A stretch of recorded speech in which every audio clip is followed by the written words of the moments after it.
Hi, I'm India Whalley and I'm here to talk you through 5 tips and tricks for tablescaping. I always start with the tablecloth and the colours that are in the tablecloth. So on this occasion I found an offcut of fabric which we would be able to turn into a tablecloth by hemming it.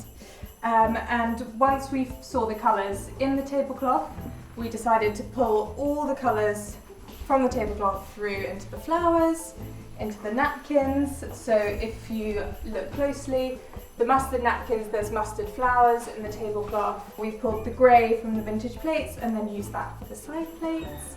So it's all about making sure that each element on the table ties in to each other.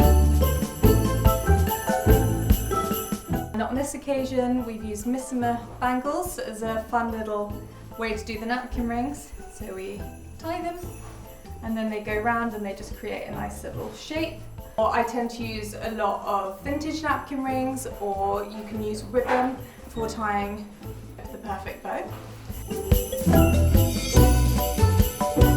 On a bigger table you try and always have uneven numbers, so uneven set of vases and uneven set of candles.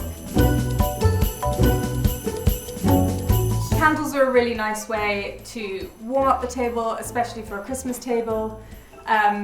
It brings sort of some warmth when your guests are arriving. It's nice to try and have 3 or 5 candles on the table.